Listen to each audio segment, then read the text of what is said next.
Diana, may we begin? I was wondering how long I'm going to wait because we're still gathering, but welcome everyone I met. I learned a new greeting that we know welcome, and I want to welcome you and to say well met. Welcome and well met. I'd like to invite us all to put in the chat our location, our journey that brought us there. So if you are from various places, please name them all and where are you sitting right now on Earth. So we can see and visualize the circle as we spread around our mother.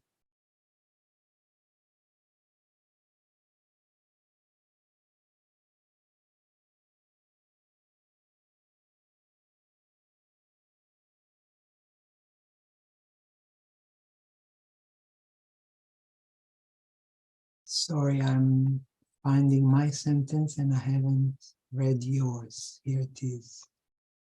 So, hello from New York City and Madison.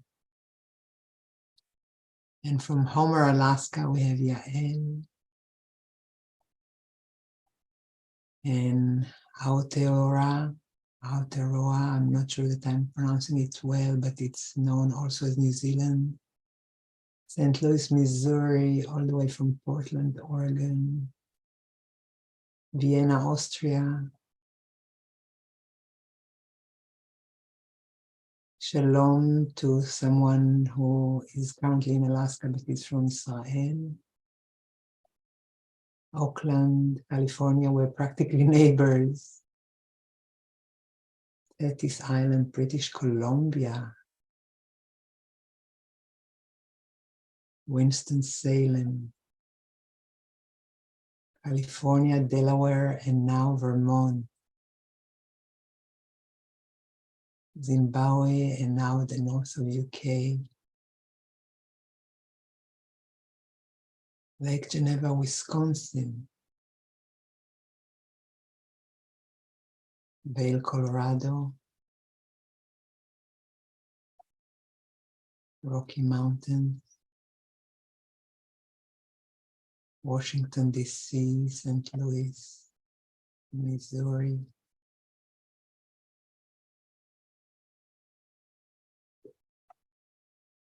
We're weaving in not only our locations, but all of our ancestors and all of the people who walked this earth before us, wherever we sit. Welcome one and all, and well met one and all.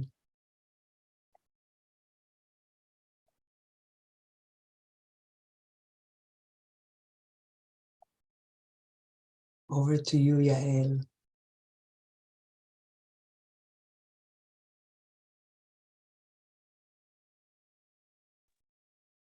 Thank you, Diana.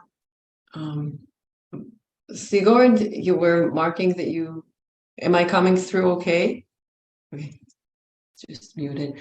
So thank you everyone for being with us today.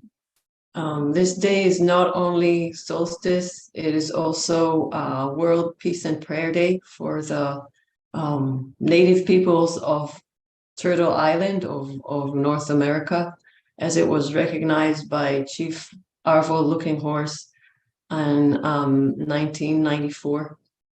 And we wrote to you a little bit about that.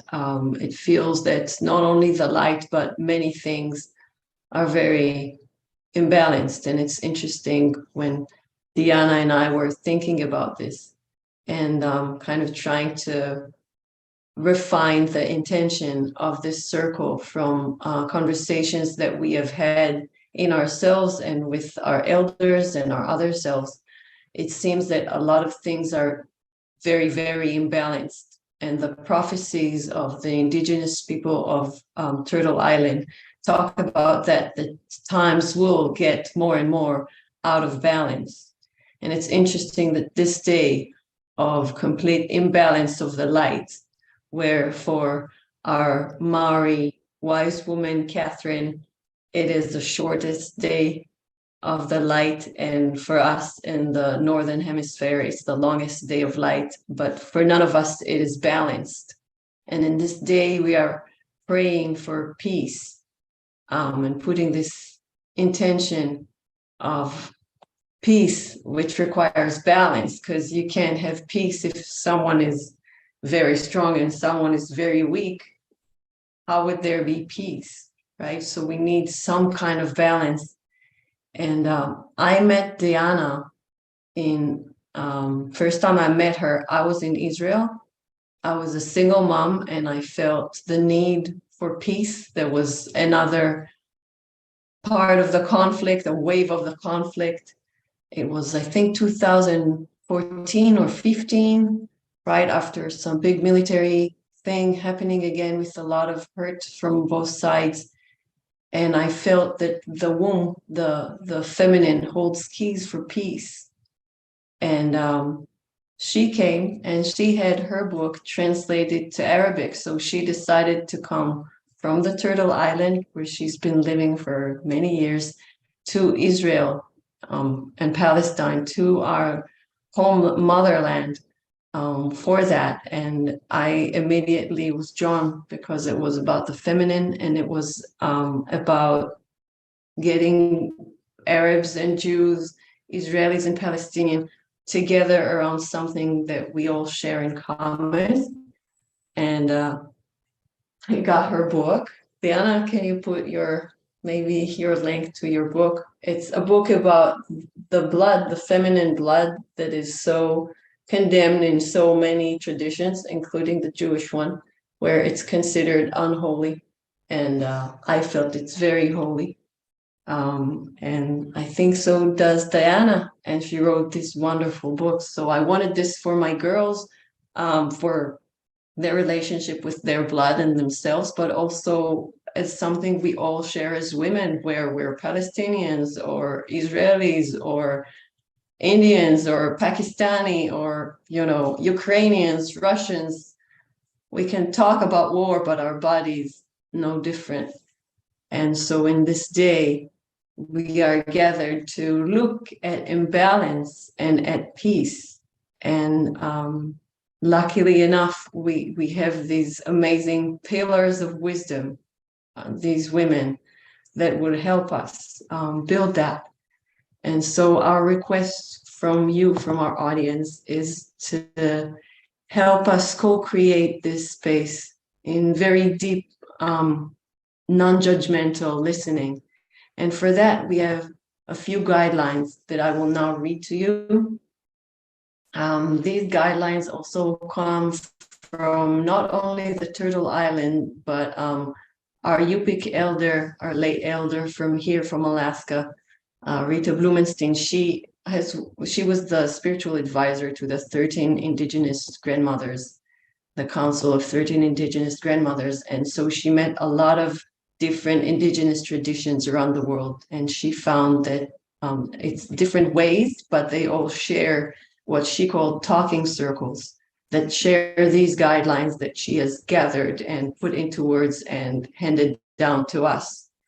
And if we allow these guidelines to guide us, we find a brave, safe space is created, which is what we are wishing to co-create with you all.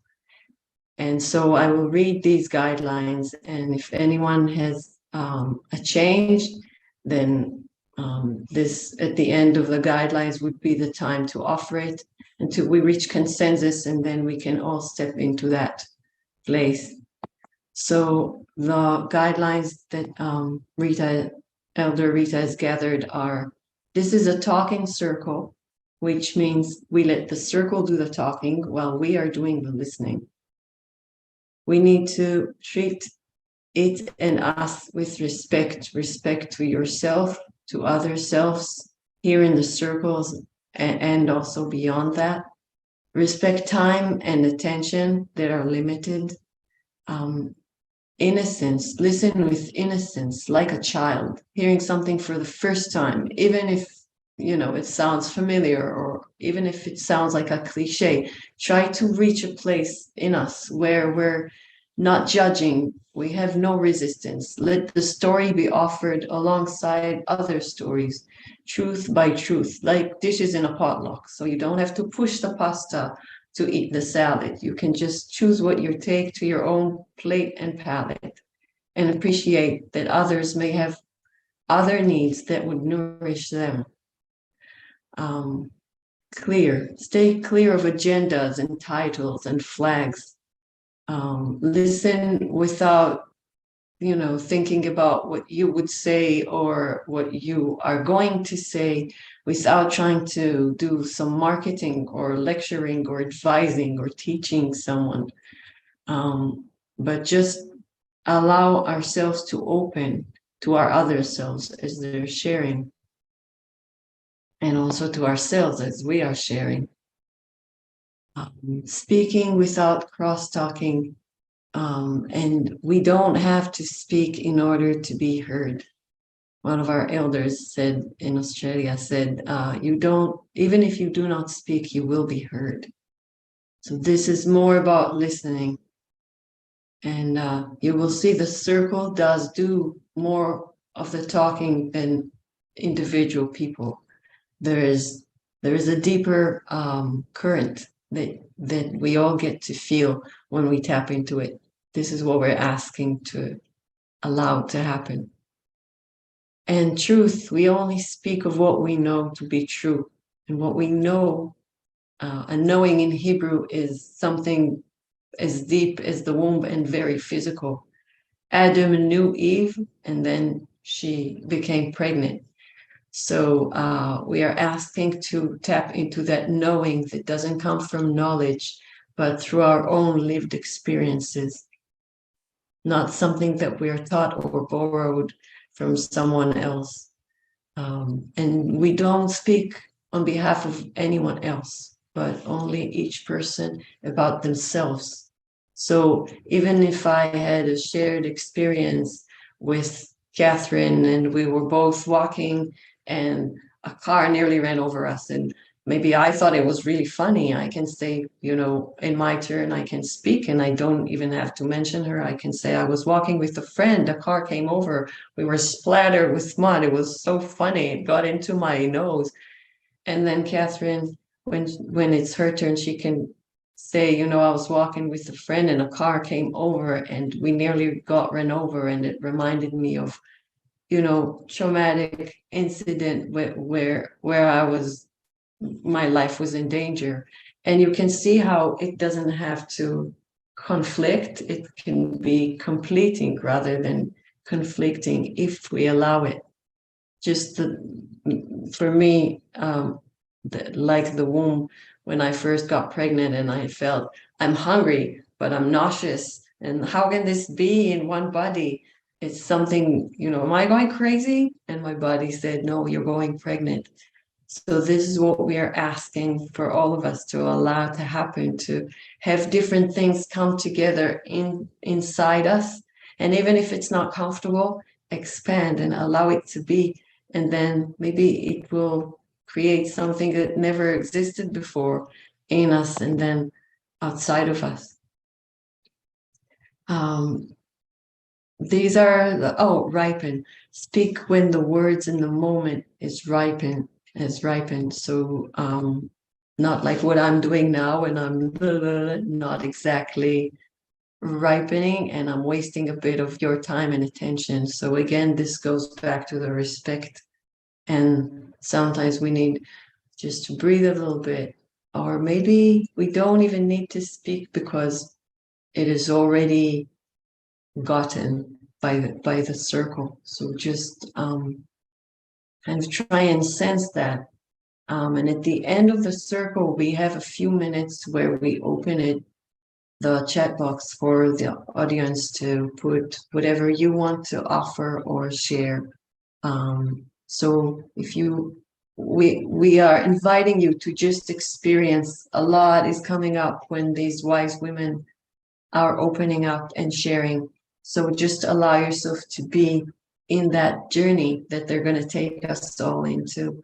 And then at the end, if something does ripen and you want to put it in words, know that you will have the time in our chat box. where again we can listen and take in each person what is right for them, and we don't have to speak, and things can happen simultaneously. So with that, I would like to invite Catherine to take us into the sacred space and open it with a prayer or a song or a blessing from your culture. Thank you, Catherine. Kia ora, Yael. Thanks for that invitation. Thank you also. Thank you also for everyone being here today. I'll choose to sing an invocation, and this one I've used it before, but I like it because it relates to the idea of balance.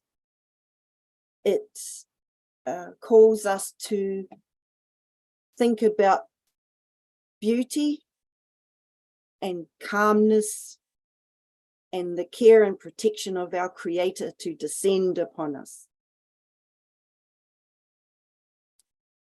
Kia taunga mana ki tanga o te atua ki runga i a koe.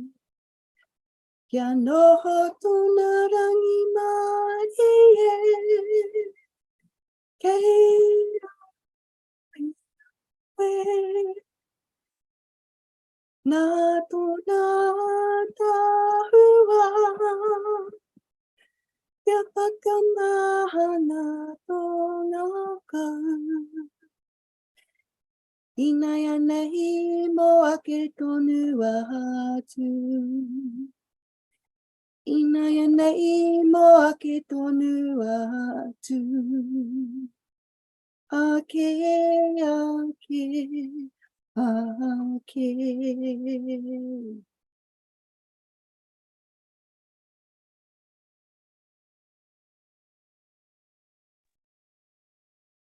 Yeah, thank you, Catherine. Yeah. Your singing reminded me that I forgot to light the candle. So I'm lighting a candle with the intention of the teachings of imbalance and yeah, what it can bring us. What are the gifts of imbalance? And as I'm struggling here with the imbalance fire, maybe Diana, if you can take us into meditation. Our elders here in Alaska say that when women come together in true sisterhood,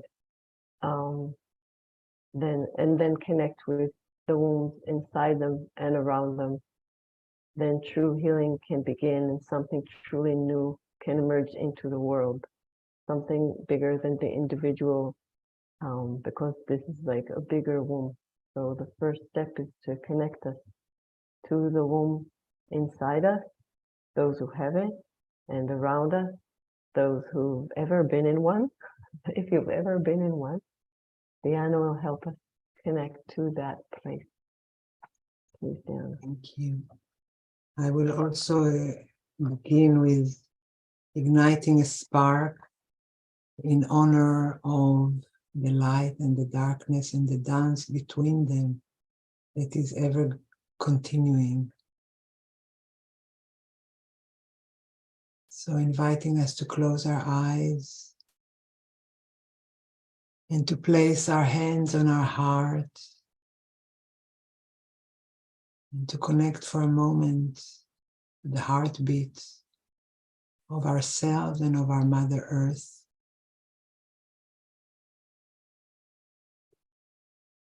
And for those of you who have a womb, inviting us to take one palm off and bring it to rest on our womb.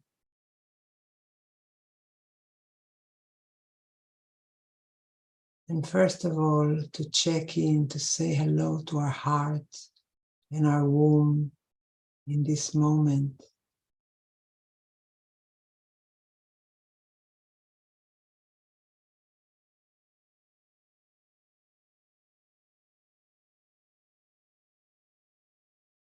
and inviting us to contemplate without judgment or self-blame. Just contemplate. How far are we, or how close to our womb and to our heart, if we only have a heart beating in our chest and we only came from a womb but don't have one in our body today.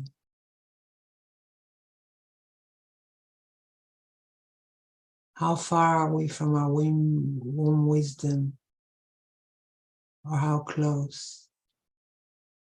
How balanced or imbalanced are we? No judgment, no criticizing, just using this moment as a compass. Where am I in relation to listening to my womb or my heart?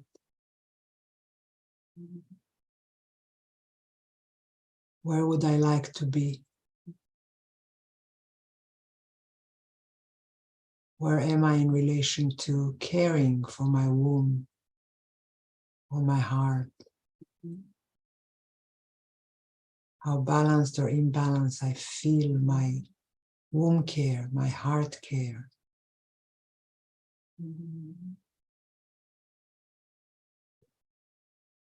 How balanced or imbalanced I feel my self-care as a womb being, as a heart being.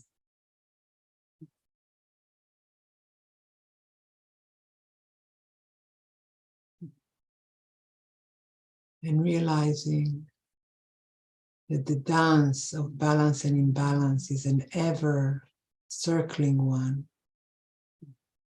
that we only know how imbalanced we are by knowing how balanced we were or want to be. And those are mirrors, pointers to each other.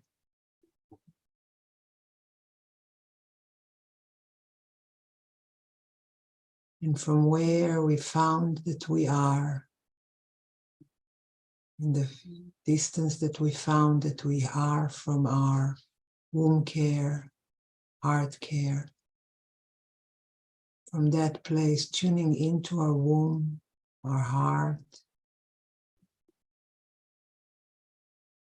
to ask for a message for this moment of the dance.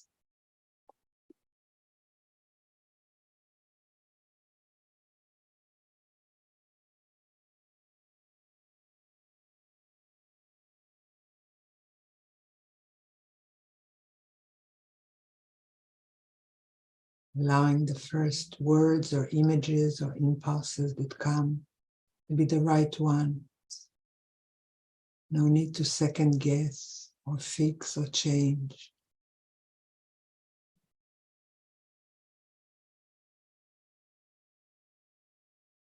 And returning to the knowing that each moment on this dance is part of the whole dance, which will continue to unfold with every breath we take until the last one.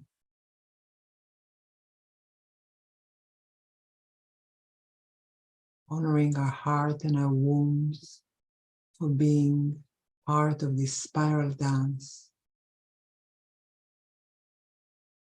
and connecting with each other's hearts and wombs as we dance across the globe together.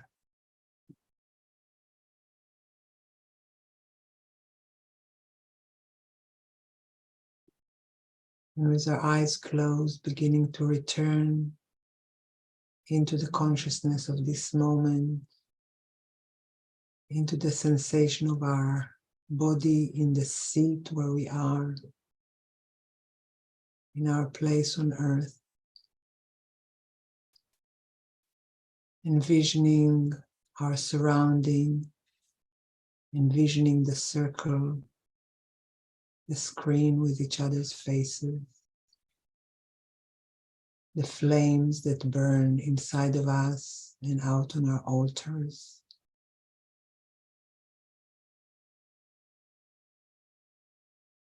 Wiggling our toes and our fingers, come into our bodies, allowing our hands to be detached from our heart and womb if we so choose, or keeping them there if we prefer. And when we are ready and here fully, allowing our eyes to gently open.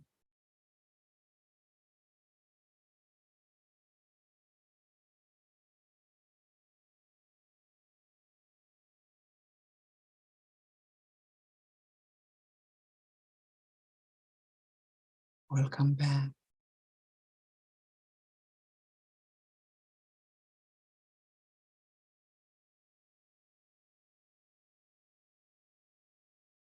Thank you, Diana. Toda rabah for this dance that I felt was happening in me as you were talking. And that this mirroring of the balance and imbalance reminds us how everything is also its opposite. And often we are, in the Western culture, very into dichotomy and separating this from that. And you help me see that things are one. And without the darkness, how do we recognize the light? And without the light, how do we recognize the darkness? So thank you for that reminder. And here comes Celine, I hope. Liberty, can you check with Celine? She didn't have a microphone before, so just make sure if you need to take her to a breakout room and check the tech, please. And thank you. And in the meantime, Ia, may we ask you to share?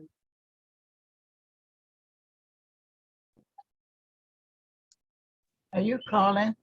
Yes, please. We need your wisdom.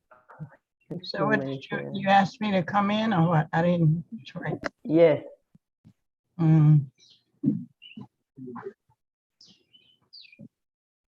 And also we see your forehead, so we want to, yeah, see all of your face. Speaking of dancing,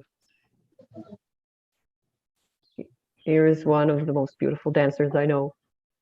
Yeah, take us into whatever comes through you.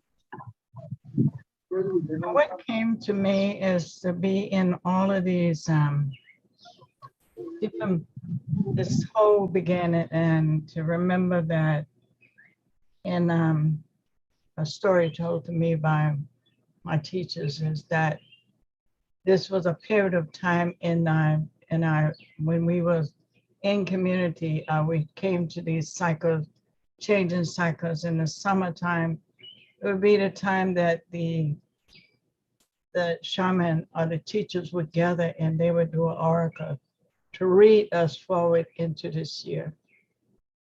And what I found most interesting at this pivotal point in our evolution is that all of the planets are aligned.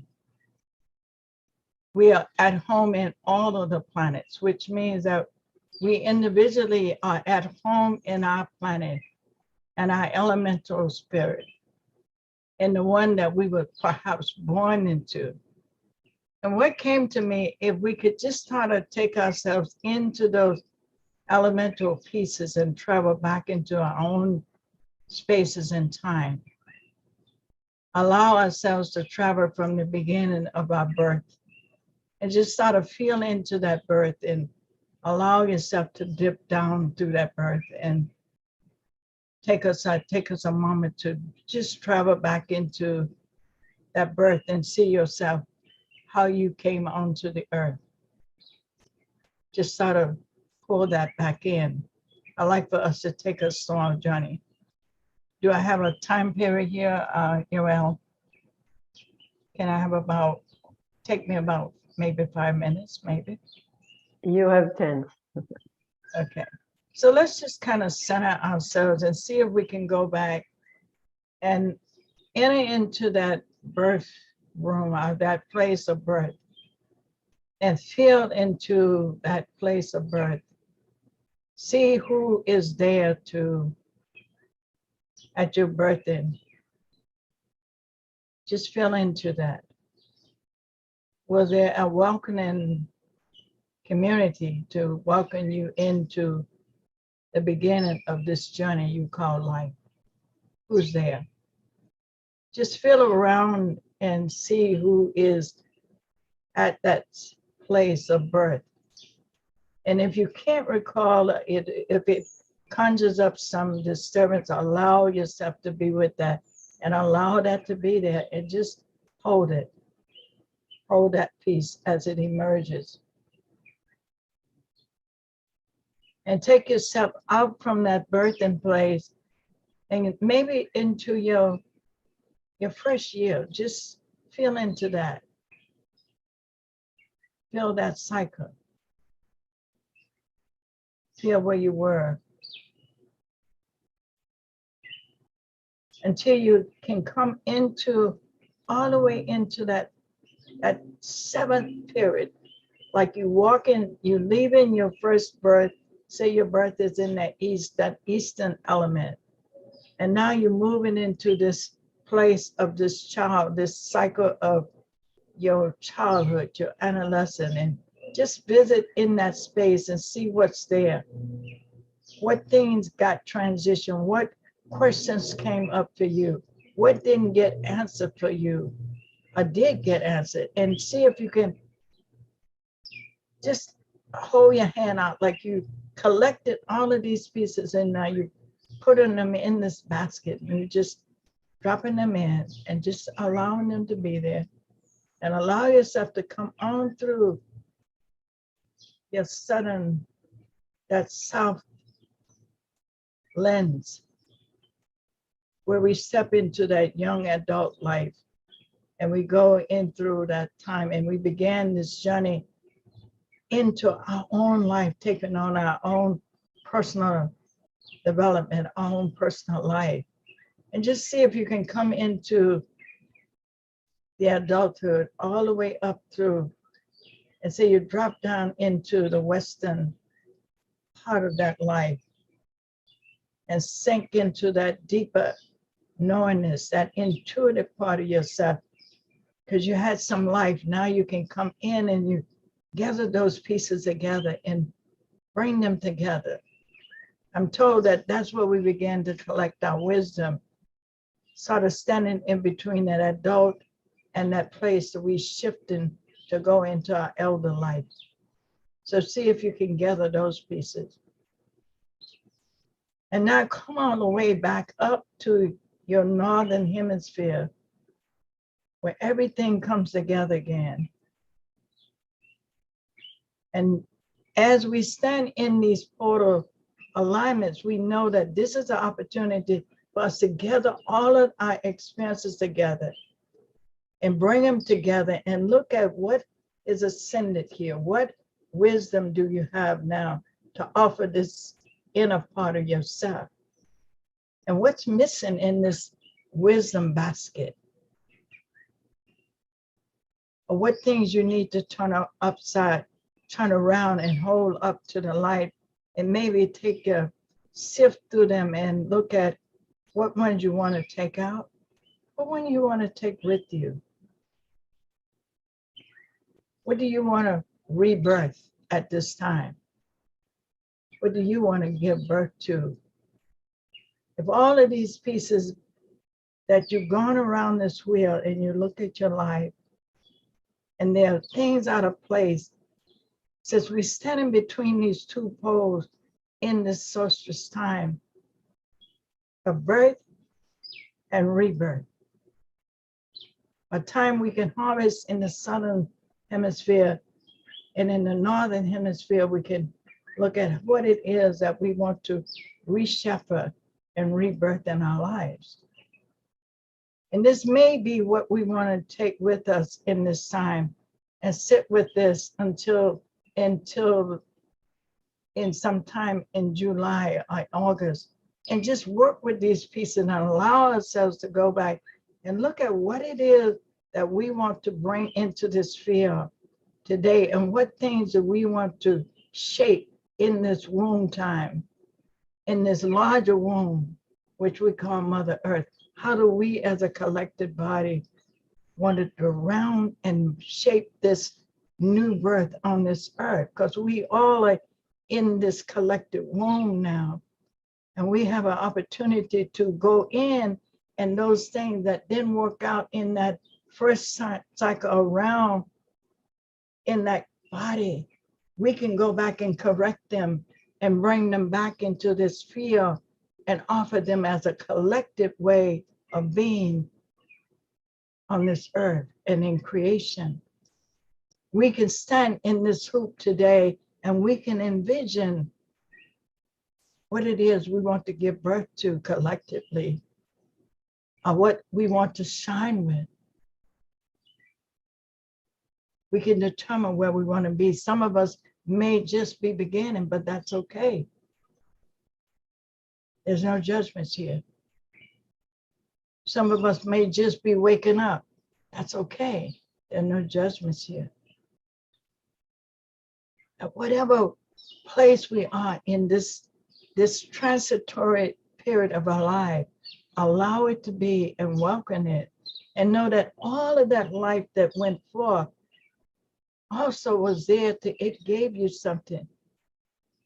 It lends itself to support you now. And so we may want to take it and round it off and put it in that basket and thank it and celebrate it. And those pieces that we may want to forgive, those pieces, give them back to ourselves and say, thank you. Had I not had that rough spot in that birthing, in that first round, I may not be able to be who I am today and where I am today. So I'm in gratitude for this opportunity to be standing here at this pivotal point in creation and be able to bring a greater offering by giving birth to something new.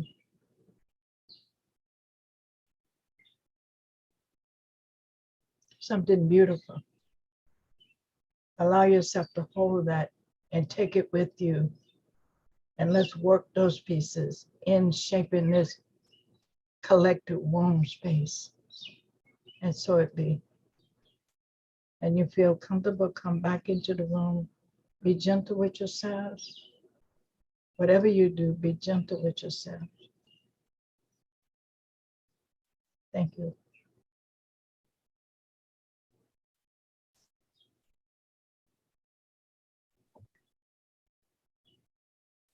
Oh, yeah, you speaking about us waking up and how some of us are just waking up, and it made me think also with Diana's invitation to gently open our eyes.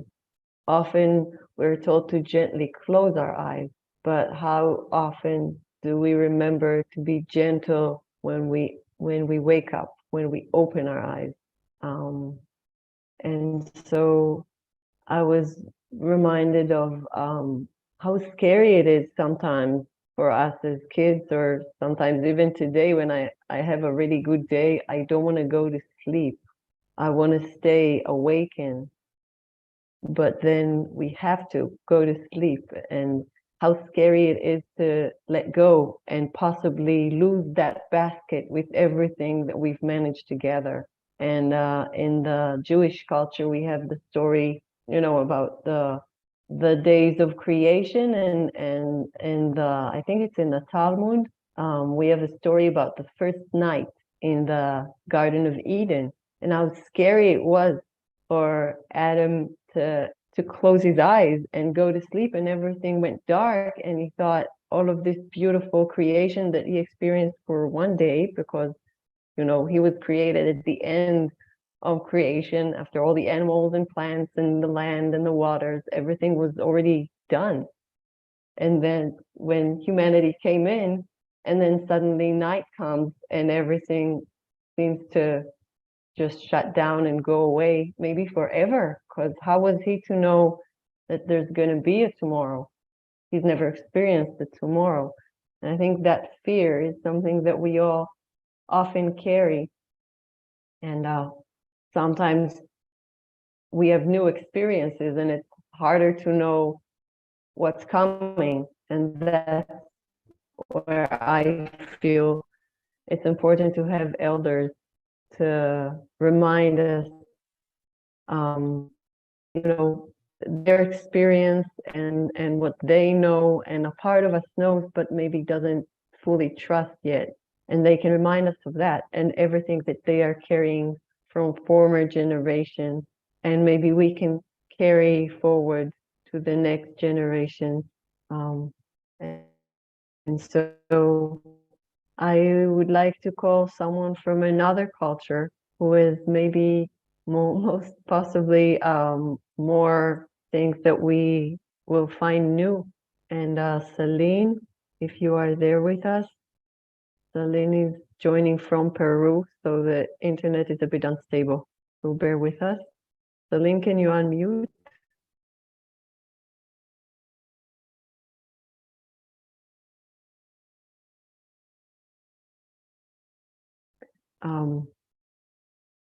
Liberty, maybe you can help with Celine, and in the meantime, maybe I can ask Catherine to share with us. Kia ora, Yael. Shall I put my timer on for 6 minutes? I like to keep to time. There you go. And if you like it and that's your way, then yes. Yes, I will, because I want to respect, sharing of this time equitably amongst, all of our members here today.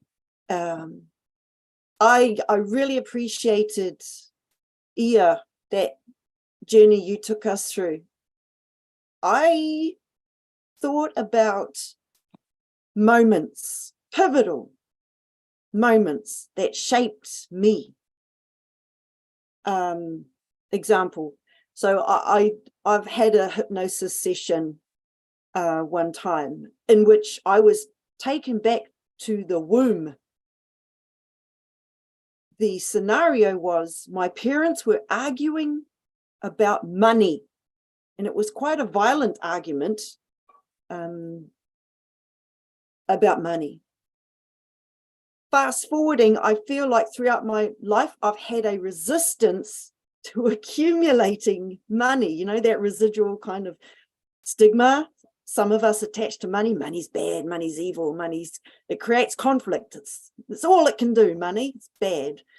I recognized I have a bit of an issue around money. At the same time, I thank the experience. Why? Because perhaps were it not for my resistance to wealth accumulation, possibly I would have bought into this whole idea of success is all about piling up the money in your bank account. It's all about accumulating material wealth. It's all about that. You know how that is some people's idea of success is it tied very closely to money. So in a way, that saved me. Yet, you must have a balanced perspective about money. Because let's face it, money is the dominant energy of our time. It makes economies, work. It helps pay the bills. You can do good things with money if you have it. It's not so much about the money. It's about the intention of people who have money. So that's one thing. And another experience I had which shaped me was that moment I might have shared in a previous webinar when I was a young girl. I was implicated in the theft of a piece of jewelry. A boy gave it to me because he liked me. I put it on, I wore it. It was a stolen necklace. So I got dragged into this whole, you were part of the theft of the necklace. I was like, no, My father didn't believe me, or at least he doubted. And that was the one time that he hit me on my behind. He was not a violent person physically. He didn't. He loved us very much. But that one time, he did give me a whack on my behind. And like, he's the one person who I'm meant to be able to rely on to protect me. And here he was. He totally abandoned me. So I have these abandonment issues. I have these issues about injustice done to me. And how that shaped me, my perspective on it was that, okay, I'm going to go off and prove to everyone, all of you, that I'm a good person. And that set me off, I believe, on my track to being a defender, social justice, environmental protection, all that kind of thing, human rights for Indigenous peoples. It set me on a track. So again, I thank the experiences that I've had in my life that have shaped me. Now, if you look at them on the surface, they may have been so-called bad, but in a fractal universe, a balanced universe, and this is kind of like, I think, is it the fourth Hermetic principle of polarity? There is, you know, one value and its opposite value. And interestingly enough, the Māori word for balance is taurite, taurite. In one context, it means balance. In another context, when you use that same word, it means opposite. Huh, that's interesting. And if you break down the word, tau means calm or settled. Remember the invocation I sang at the top of our webinar, to have, you know, this calmness, peace settle upon us. That's what tau means, T-A-U, tau.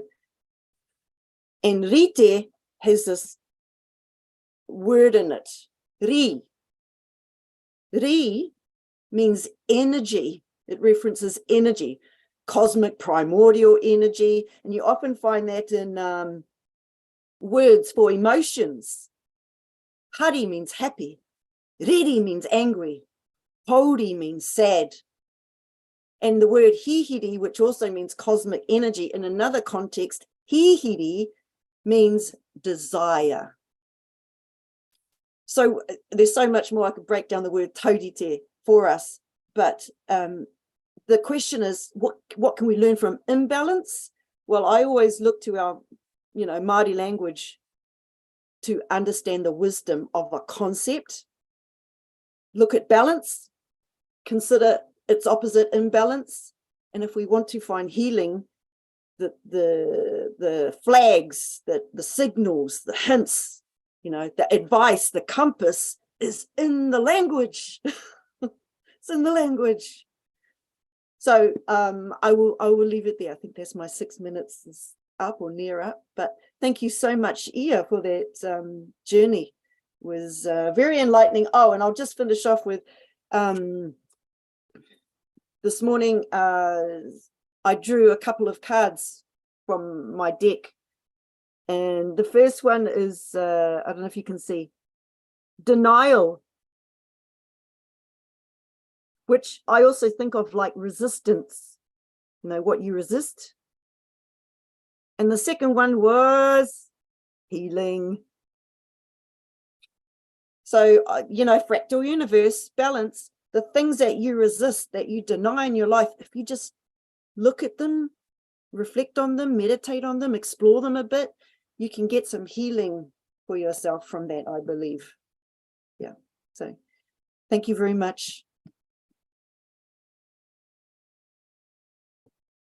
Thank you for the read and all of the wisdom, Catherine. And Celine, can we try again, maybe, to unmute and hear you?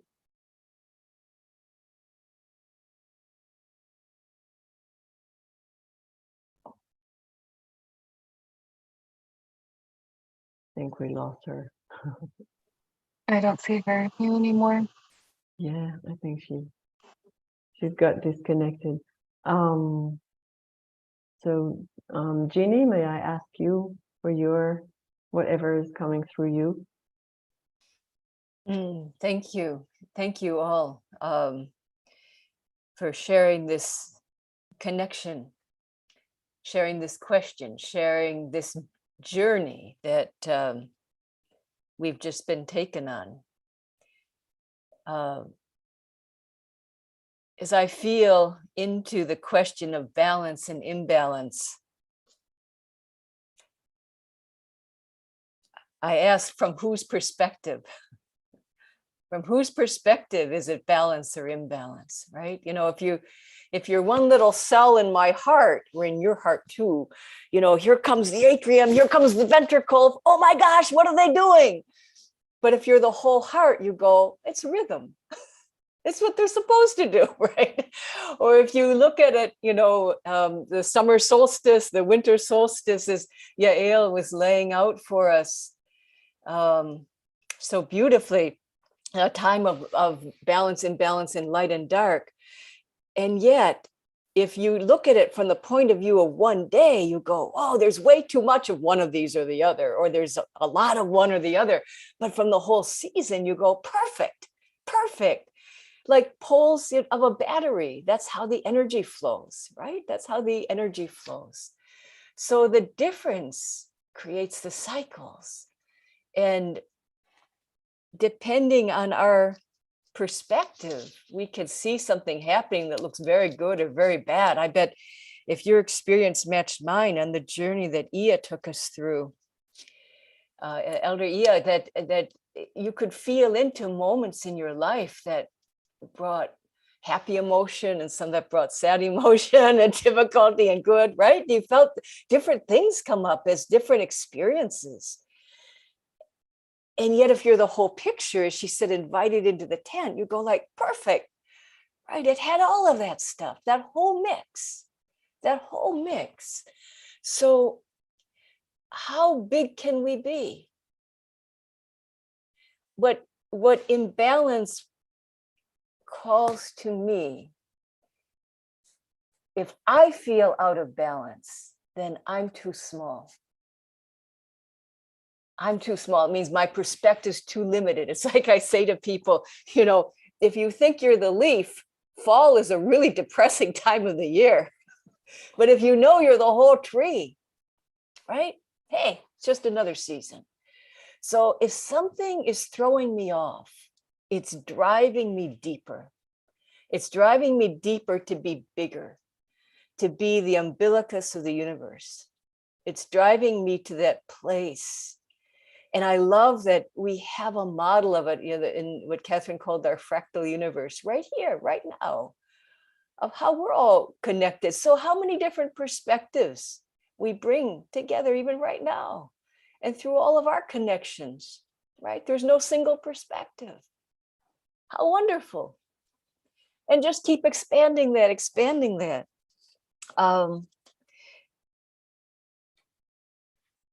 One of the things I have so loved about knowing Yael and this circle and the wombs of peace is it has given a different view, a much more feminine view to something I learned about from more of its yang or masculine side. Again, not right or wrong or good or bad, but it's when you get the whole view that you get the bigger balance. You see the dynamism. The way I learned about the womb first was in martial arts.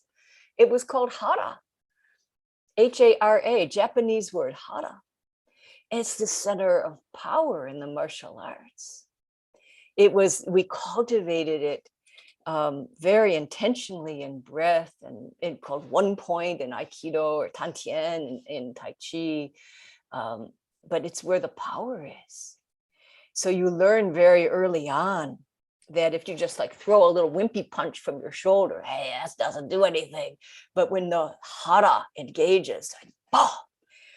Or if I'm just speaking, you know, up in my head like this, if I'm just speaking from you like a little head voice, it doesn't have any real resonance. But if I'm speaking and engaging hara, now we have a connection. Now there's something going on. So everyone, I mean, hara is viewed in the Japanese culture as the spiritual center. In fact, I spent an hour today in a marvelous session we're doing our intensive Zen training right now, the summer session, and a wonderful teacher led us through a whole exercise around this kind of engaging the hara, which, because she's a somatic expert, she really could look at it from what's the diaphragm doing and what's the pelvic floor doing, and how both of them could work together like a pulsating jellyfish. Have you ever seen a jellyfish move? Can you picture that? Can you picture that kind of movement? That kind of feeling? The whole lower body has that kind of power. And when it's engaged, it puts us into a connected state that in my tradition of Zen, we call samadhi. Samadhi. It was so interesting because we're doing this exercise and suddenly you could feel the whole energy of the room change like that. As people, and the experience of the people changing, right? That's available to us all the time. And it's not far away, in our wonderful opening, Diana said, how far away are you from your womb? Or from everyone has hara too. Whether you have a womb or not, you have hara. How far away? You were never without it. We are never without it. It's always, and when things seem out of balance, it means I'm too much up in my head. That's what gets confused. That's what gets confused. So when I know I just have to keep deepening until we land in hara. We land at the base. And from there, we can catch the rhythm of the song, of the great dance, the rhythm of the great dance that Elder Ia points us toward. So when you're trying to pick up the rhythm of a dance, I mean, just feel it in your body right now.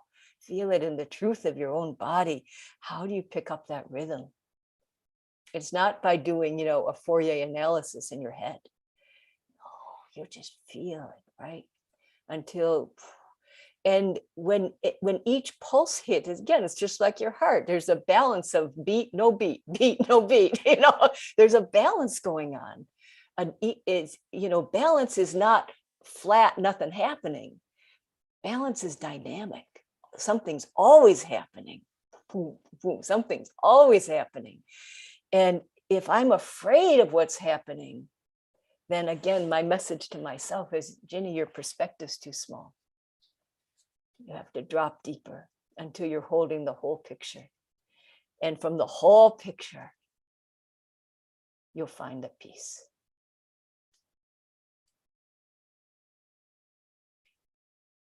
I bet I just reminded you of something you already knew. Yeah, because that wisdom is in you. That wisdom is in you. Yeah, Yael, over to you. Thank you for the reminders, Jeannie. Thank you for those powerful reminders. As you were talking about the perspective of a tree and then the perspective of the leaf.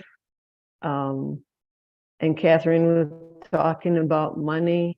When I came to Alaska and started to learn about it really sounded like reminders of things that I already knew because my womb was telling me. And their greeting of the day here in my men's tribe, the Unangan, or as they're called, Aleuts in the Western world, they say, hello, my other self, or to me, it sounds shalom, my other self, because we make peace with our other self. And at the beginning, my girl came out of me. She was a proof of my other self. She was myself, and then she came out, she became my other self. Now I have two of them that are a living proof, so I can talk about it because it's my truth. But it became a knowing, and I could see how, brothers and sisters or your other selves, because you came from the same parents, but they're very different, right? And then you can expand it and extend it and see how people that are very different, maybe even people you have conflict with, are your other selves. And then, as Jeannie was reminding us, you are also the leaf, but you are also the tree. And then I had issues with money throughout my life. And one day I decided to do the Unangan thing. And I said, hello, my other self, money, what's going on? And money said to me, I am sick. I was shocked because I always thought it was sickening. It was everything Catherine was describing. I had those sounds in me about money, and suddenly it was so miserable. And it said to me, you know, I am a creation of you, of humans. And if you leave me in those bad hands, then that's all I'm going to be. So I said, what do you need from us? And Mani said, I need you to help me heal because I'm in your hands. I mean, even with everything you've done to nature, it is still nature. Even the cows that you exploit so much, they still walk on the ground. They still eat the grass. They have a connection with our Mother Earth, but I am not. I am totally in your hands, and you've given me everything that humanity is ill with. So please help me heal by healing you yourselves.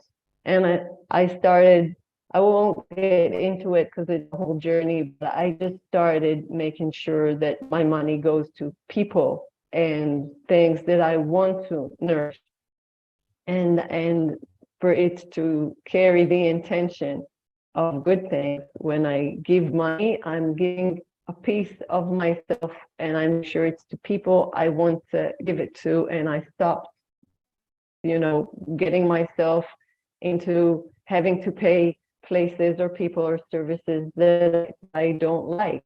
So again, not that you're gonna like and love everything, but you can find those that you are at peace with. And if you're not, then don't, you know, nourish that which you do not want to see in the world, because you are contributing, and this is energy, and it is good to, I start also seeing the good in that, and money started coming in ways that I never thought it would.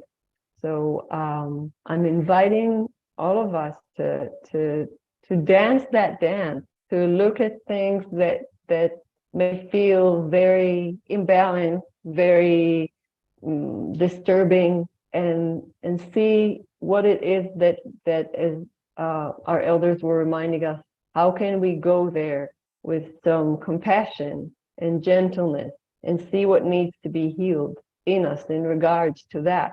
So thank you all for those reminders. And I know that Celine is trying to come on, but I don't know if she's here. Celine, if you're here, please unmute. No, I don't see her.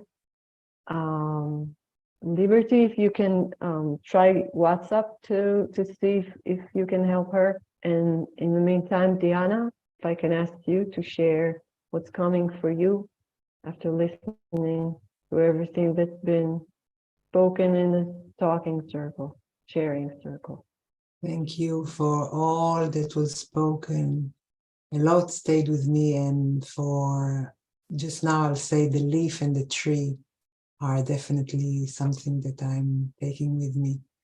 As I was contemplating balance, I was remembering when my daughter was a toddler, I listened to a talk by a pediatric doctor that was talking about nutrition and how can we get a balanced diet for our children.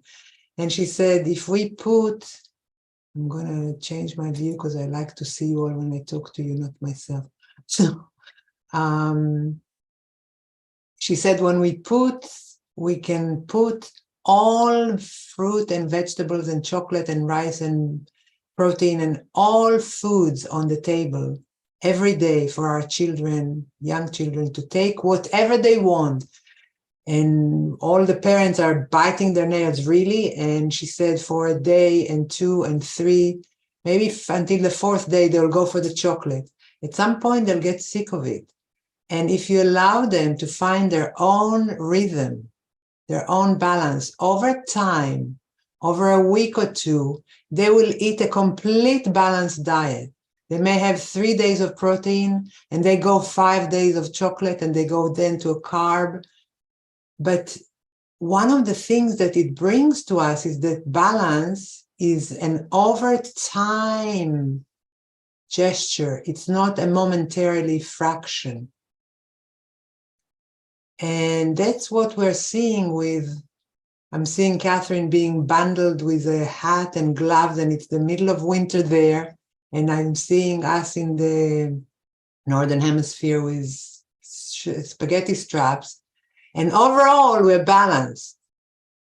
Overall, there is a mirror that creates a whole. So one thing that it brings to mind is the wholeness, that there is imbalance in the Southern Hemisphere. There is longest night, it's an imbalance. In the Northern Hemisphere, there is the longest day, it's an imbalance. But overall, it's a whole. So imbalance and imbalance can create together a whole, a wholeness. And I was thinking also of the word balance in Hebrew as we all go to our languages. And in Hebrew, balance is izun. And ear is ozen. You can hear the similarity, izun, ozen. So our ears have the proprioceptive system that brings us, stands us in balance as a body. We have this system in our ears that will prevent us from falling and will keep us balanced, but it's in the ear. So I'm thinking of the connection between balance and listening. How do we know we're out of balance? By listening. If we were completely out of balance and we had paid no attention, we would never know. A child that is listening to their bodies, not consciously, but instinctively, will gravitate towards protein at some point and towards the chocolate at another point, because they're listening to what their body is telling them that it needs. So balance is listening to where am I out of balance and where do I want to gravitate towards. And one more thing, if I still have time, that I wanted to speak about that struck me about those moments of imbalance, the solstices around both hemispheres. So I'll talk about the northern one first, but it's the same in both of them. So in the northern hemisphere, June 21st, today, is the height of summer. But as of tomorrow, the days are getting a fraction shorter and a fraction shorter and a fraction shorter. So we still have weeks and months of summer, but in the height of imbalance, in the height of summer, winter is born, because the days are going to get shorter now. In the southern hemisphere, in the height of winter, the longest night, there is still cold weather and dark days ahead of you. But in that longest night, the turning point happens. And the day after the solstice, the days are becoming slightly longer and more light comes in every day. So in the height of one imbalance, its opposite is born. And that's very comforting to know. Thank you. Thank you, Diana. Celine, are you with us by any chance? She sent me a message in case she can't come in. She sent me in writing, but if we have Celine, I would like to hear from her. No? I don't see her. I haven't No? gotten any response. Okay. So this is, she sent it in Spanish, so this is translated by Google. I apologize in advance. I know it's not going to be perfect, but let's listen to the intention if we may. Solstice, June 21st. She says, this is a very sacred moment. This is a very sacred time in Andean tradition. And she has a message from the Andean shamans about the energy of change that will bring the earth in the winter solstice. The winter solstice has always been a sacred moment in the Inca culture, the moment of reconnection with the source, the celebration of Inti Raymi. This time, however, something unusual is announced in the skies and a crucial moment in the fate of humanity. This June 21st, Earth is directly and precisely aligned with the center of the galaxy and Alcyon's central sun. I hope I'm saying it right. In this unique moment, the Earth will receive the direct influx of very subtle and high-ranking energies coming from the divine source. These are the energies of evolution, the energies that have the ability to change our genetic code and bring about evolutionary changes in the species and the planet. Oh, there she is. Celine. I just saw her in the waiting room, and I'm hoping she can tell us that more precisely. Celine, can you please unmute? I was just beginning to read your message. Okay, thank you. Here she Thank you, is. sorry. Yay. Thank you so much for the inconveniences about the technical. Thank you, we solved it. I want just to invite you to join me to this environment where we are 14 indigenous people, 14 groups, different groups. We have been honoring the solstice by waiting the whole night awake to support the sun to come up to raise this morning very early. And I pray for all of you. And the sunrise was something magical, spiritual, I can say very touching. And especially sharing with these indigenous groups here in this specific environment where we drink peyote all together, including the children, including everyone. So I will love to show to you the message. So what is the purpose? What is the spirit of this special day? This is a message for you from the Andean shamans and the Andean leaders and the indigenous people. It's about a change in the energy that is coming up over the planet in this specific winter solstice. For us is winter, for you is summer. This solstice, that 21 of June, always has been a sacred moment in the Inca culture. And I want to share with all of you this moment of reconnection with the source, the celebration of the Inti Raymi. The celebration of the Inti Raymi is in Quechua and means the party of the rising sun.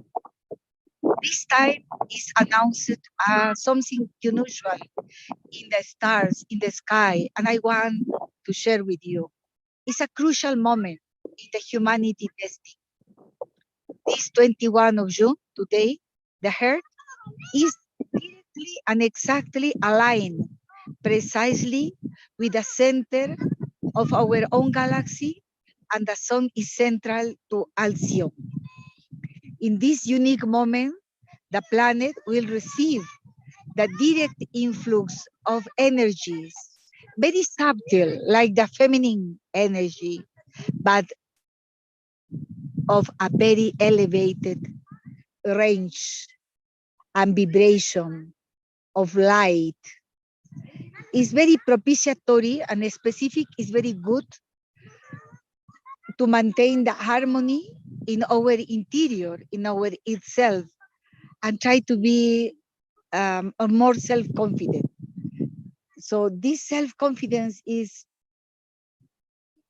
very important, is crucial for these moments. The heart will receive energies that make of us humans in a different process of the evolution. Different communication will start between us, like this moment is happening. And these energies are called evolution energies. Those energies has the capacity to change our genetic codes and produce evolutive change in the species living in the planet, including human beings. Today, we have to turn up with the highest vibrations of peace, of love, good communication between each other.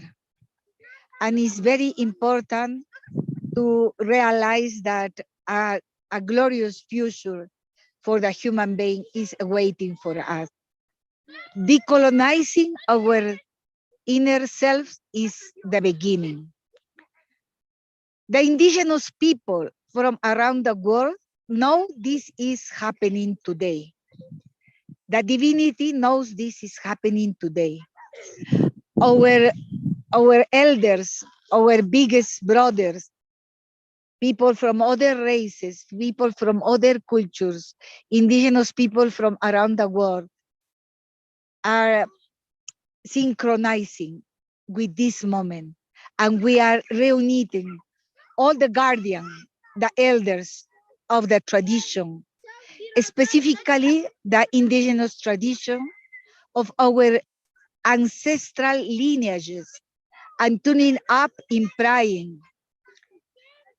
I invite you today to do ceremonies and rituals for the cure of the universe, animals, plants, and humans. The guardians says to us that it's very important, keep us united and send positive energy, creative energy, and love to the universe. Is what I am trying to do right now, sending to you this positive, creative energy. The Great Spirit is asking me to maintain for 7 days from now an attitude of tolerance, of communion, of understanding, of compassion, of listening each other and deal each other with generosity and with compassion. The key word for the upcoming 7 days is tolerance and is also generosity. Interacting without no arguments, communication with love, lovely communication, and serendipity. Our inner self needs to release and forgive every single situation from the past or from the future. The Great Spirit is asking us today to maintain the harmony in our inner self. For 7 days, try to not do arguments, no fight, no judge, do not resist, do not judge, do not confront, do not look for arguments, look for encounterings. Because the summarizing of the whole energy will help our elders to make faster their rituals. I am conducting right now a ritual for you here. Through the Zoom is very difficult to show to you the ritual, but the ritual is now taking place for you, for this specific ceremony of wounds. For us, the wound is the most important element in our rituals. So please, I will ask you to join me in a singing and elevate our vibration to the light and try to make very beautiful the equilibrium in our environment. We should ask for protection. Protection to every single being in the universe. You are the change. You know what is need to produce that change. If you know someone who is working as a healer, as a Pampa Misayok, Alto Misayok, Maicha, Paco, spiritual teachers, water masters, earth masters, air masters, fire masters, workers of the light, ecological communities, communities of women keeping a wound of peace, like this wound of peace circle. Please share with these people this message, please. It's important to share this message. It's important to keep us united in this moment of the restart. It's a reloading of our existence beginning today. It's the beginning of a new creative process of a new world. We have been waiting for this moment for so long. Thank you for your love. Thank you for contributing with me in this ceremony, in this moment. I really appreciate that you are there, somewhere in this planet, far away. Now I am in an Inca place, very ancestral place, sending love energy to you. Pachamama bless you, and I love each of you, and I sending with emotion deep and true love I do feel for you. Thank you for your love. Thank you for being here. Thank you for standing up. Thank you for turning on the light for us to make this possible. No, more than ever, we need to be together and united.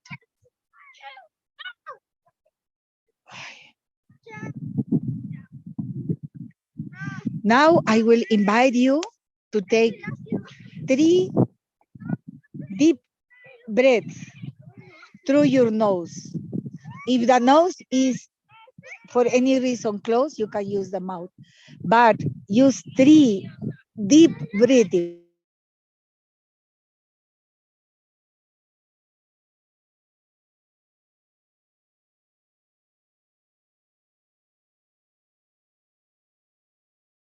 Try to realize which parts of your body is supporting the rest of your weight, and try to recognize if some parts of you has any pain, any sensation, could be cramps, could be any discomfort. In the second breathing, I will send energy to that specific place. Take a deep breath again. And release the air with a song.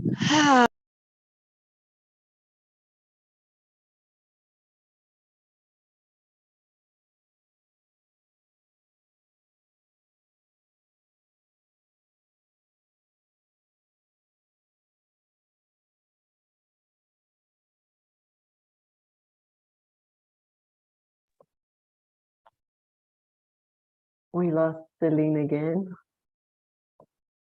And I'm inviting each of us to follow the song that we started with the breath. And we are called to trust that Celine is still there doing the ceremony, just like so many others are doing at this time. And I don't know if you could feel it, but for me, just realizing that she's not just joining our circle, but this is a continuation of something she's already doing there. and that this is indeed us joining this kind of wave that is bigger than us, with the light and with the World Peace and Prayer Day and with the indigenous traditions that are about honoring. And you could see with Celine's words, she was hardly in any of the circle. I don't know how much she heard, and it was just like she collected and gathered so much of so many pieces of the conversations, and the circle was already talking to her and through her. And so if she will join us in the next minute or so, we'll hear the ending of what she has for us.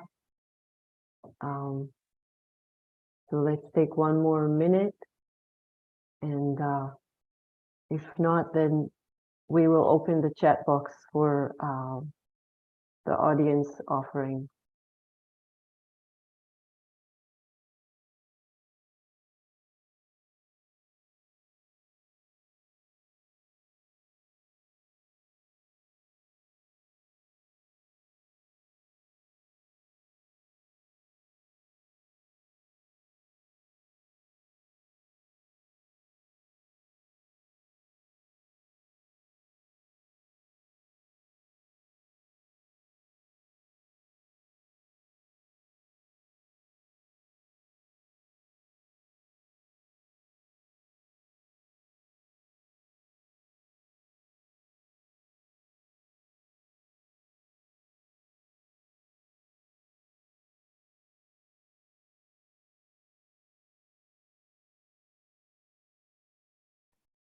Okay, she seems to be having internet problems there, so we will open the chat box and have about 3 minutes of silent offerings in form of words or just silent heart offerings.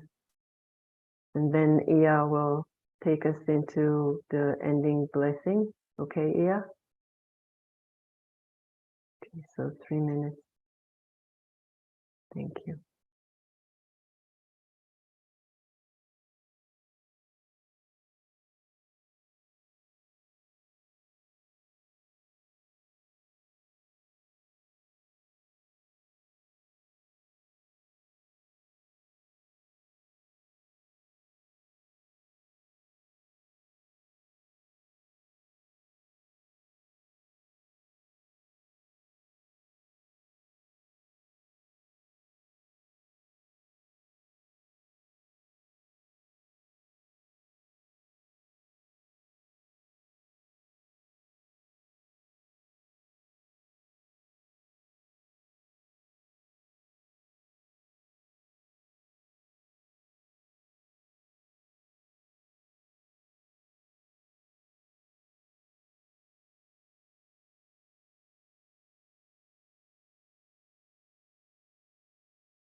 Thank you, everyone. We will keep the chat box open, and now we will close officially with Ia. You want to stay and read the chat box afterwards? I will be here for a few more minutes. But for now, we need to respect our time and attention. So, Ia, can you please help us close? Okay. I want to first thank everyone, and this is a very, like I said, a very interesting time for all of us here on the planet, and it's really calling strongly to us to align our hearts and really being in relationship with to what's moving.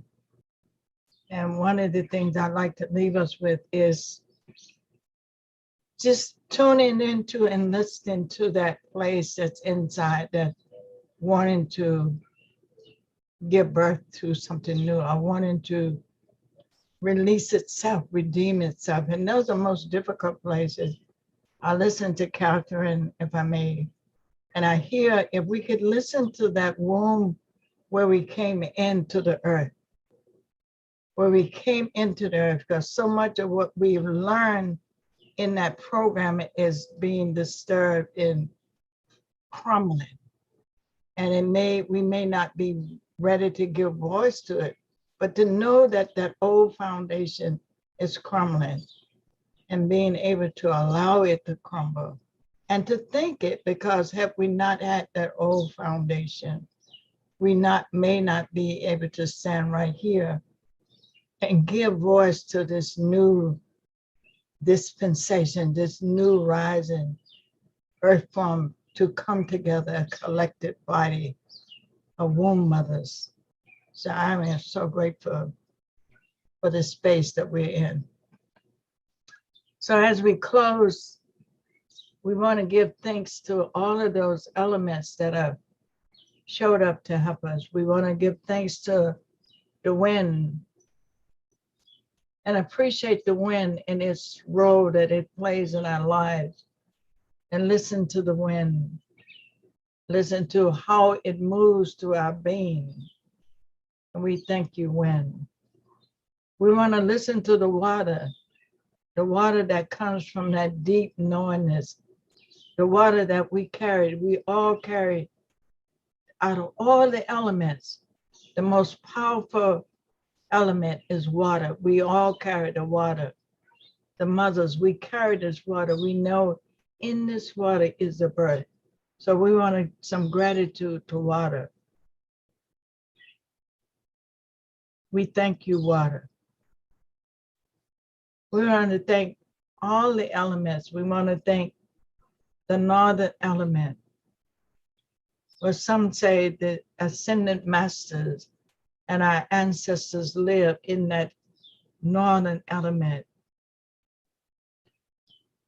And whatever else derives out of that element, standing there, allow yourself, be willing to give birth.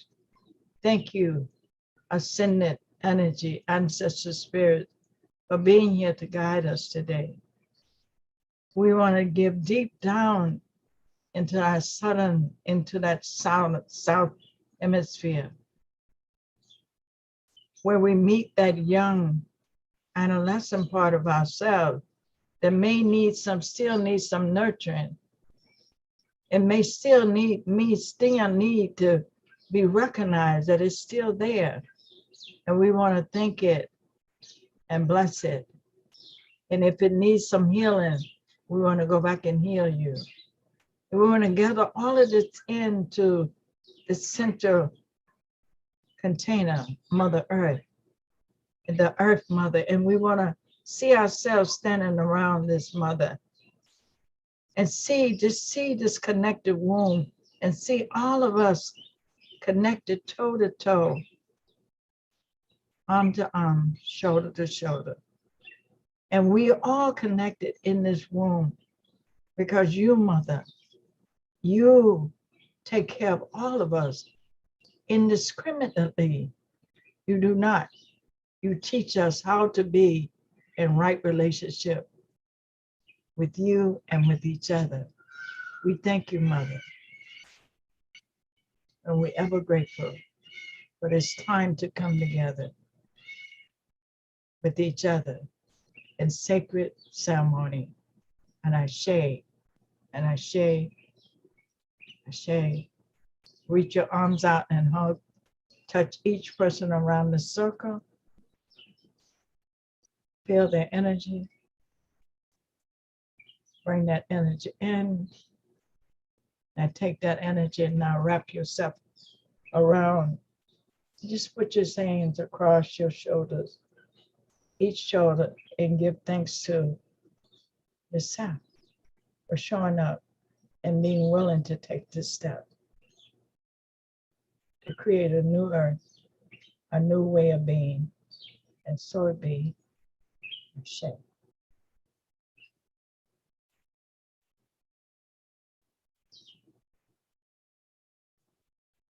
Ashe, aho, amen. Yeah, thank you. Thank you, everyone, for co-creating this with us. Any encounter is a co-creation, and this has been a wonderful one. Thank you for your patience, for your deep listening, for bearing with us, and for allowing all that was shared to be shared. For without you all, maybe this would have never come about, or it would come in a different way. So thank you for the nourishment, and we are officially closing the circle. The chat box is still open. If you want to unmute, we're going to stop the recording and YouTube. And yeah, feel free to put in the chat box or unmute. I'd like to add to the greeting, welcome, well met, and well part.